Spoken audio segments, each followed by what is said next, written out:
السلام علیکم ورحمۃ اللہ وبرکاتہ نحمدہ ونصلی علی رسولہ الکریم اما بعد۔ محترم ناظرین و سامعین کرام، آج جب کہ سوشل میڈیا سے استفادہ عام ہوتا جا رہا ہے اور ہر کس و ناکس ذرائع ابلاغ سے جڑنے کی ہر ممکن رائے، سوشل میڈیا کی ہر خبر اور ہر بات کی بلا تحقیق تصدیق کی جا رہی ہے اور اس پر زور و شوروں سے عمل کیا جا رہا ہے،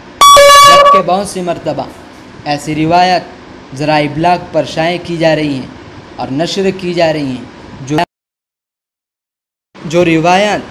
ضعیف اور غیر معتبر ہی نہیں، ثابت تک نہیں ہوتی، اور بہت سے ایسے مسائل گردش کرتے نظر آتے ہیں جن کی کوئی اصل ہی نہیں، اور نہ فقہ کی معتبر کتابوں میں ان کا سراغ ملتا ہے، اور مزید بڑا ظلم یہ کہ اسے حتمی مان کر اسی پر عمل دھڑلے سے کیا جاتا ہے۔ لہذا اس وقت کا یہ ایک اہم فریضہ اور لازمی ضرورت تھی کہ رطب کو یابس سے الگ کیا جائے، دودھ کو پانی سے علیحدہ کیا جائے، صحیح کو غلط سے جدا کیا جائے۔ قرآن پاک میں اللہ تبارک و تعالی صاف الفاظ میں ارشاد فرماتے ہیں، یا ایھا الذین آمنوا ان جاءکم فاسق بنبأ فتبینوا ان تصیبوا قوما بجہالۃ فتصبحوا علی ما فعلتم نادمین۔ اے ایمان والو، اگر کوئی فاسق تمہارے پاس کوئی خبر لے کر آئے تو اچھی طرح تحقیق کر لیا کرو، کہیں ایسا نہ ہو کہ تم نادانی سے کچھ لوگوں کو نقصان پہنچا بیٹھو اور پھر اپنے کیے پر پچھتاؤ۔ چنانچہ اللہ تبارک و تعالی جزائے خیر عطا فرمائے، دارین میں کامیابی و کامرانی عطا فرمائے۔ ماہر اصول فقہ جامعہ تعلیم الدین دھابیل کے ایک موقر اور باصلاحیت فقیہ مفتی اسامہ صاحب ڈنڈرولوی پالن پوری دامت برکاتہم کو کہ حضرت نے اس فریضے کو انجام دیا اور ایک انوکھے اور البیلے انداز سے سوشل میڈیا اور پراگندہ خیالات میں گردش کرنے والے غلط مسائل کی اصلاح کی اور صحیح مسائل کو امت تک پہنچایا اور اس کو عام کیا۔ مفتی اسامہ صاحب ڈنڈرولوی دامت برکاتہم دھابیل کے ایک قابل فخر اور کامیاب مدرس ہیں جن کے ذمے کئی تفسیری و فقہی کتابیں ہیں۔ نیز مفتی صاحب کی اب تک متعدد بیش بہا قیمتی کتابیں منظر عام پر آ چکی ہیں جو نہ صرف عوام کو بلکہ علماء، طلباء اور اساتذہ تک کو فائدہ پہنچا رہی ہے، جس میں ایک کتاب قابل ذکر کتاب فقہی ضوابط ہیں۔ حضرت کا یہ قیمتی سلسلہ بنام کیا صحیح کیا غلط اب تک اپنی 199 قسطیں مکمل کر چکا ہے، جو کتاب الطہارت سے شروع ہو کر کتاب الاضحیہ یعنی قربانی کے بیان تک اور اس وقت کتاب النکاح جاری ہے، جس کی ترتیب یہ ہے کہ روزانہ قسط وار 3 مسائل نقل کیے جاتے ہیں۔ اس میں پہلے غلط مسئلہ جو لوگوں میں عام ہے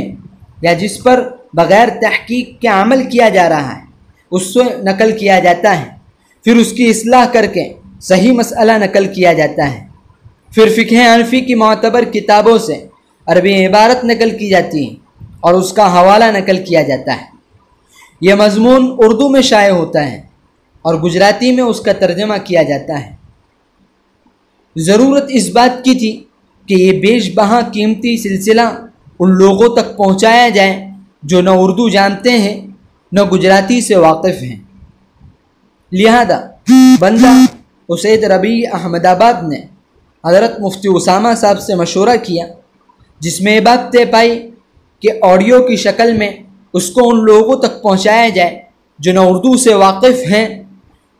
نہ گجراتی جانتے ہیں، تاکہ اس قیمتی سلسلے کی افادیت عام ہو۔ چنانچہ اس کی ترتیب یہ ہوگی کہ روزانہ ایک قسط 3 مسائل پر مشتمل کو پڑھ کر بشکل آڈیو کے سامعین تک پہنچایا جائے گا اور اسکرین پر وہ قسط آویزہ کی جائے گی تاکہ سامعین کو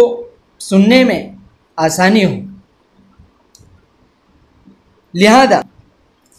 موقع محل کا لحاظ کرتے ہوئے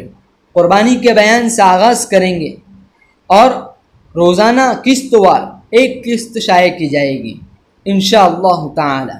آپ سبھی حضرات سے گزارش ہیں اور درخواست ہیں کہ آپ سبھی حضرات مفتی اسامہ صاحب دامت برکاتہم کے لیے خوب دعائیں کریں کہ اللہ تعالیٰ ان کو خوب ترقی عطا فرمائیں اور اللہ تعالیٰ اس سلسلے کو خوب عام فرمائیں اور لوگوں کے لیے نافع بنائیں۔ اور آپ سبھی حضرات سے دردمندانہ اپیل ہے کہ اس کی اشاعت میں خوب حصہ لیں اور جتنا ہو سکے اس کو شیئر کریں اور لوگوں تک پہنچائیں اور الدال علی الخیر کفاعلہ کے مصداق بنیں، اور بندے کے لیے دعا کریں کہ اللہ تعالیٰ اپنے دین متین کی خدمت کے لیے بے امتحان قبول فرمائیں۔ آئندہ کل پہلی قسط شائع کی جائے گی انشاءاللہ تعالی۔ فقط السلام ورحمۃ اللہ وبرکاتہ۔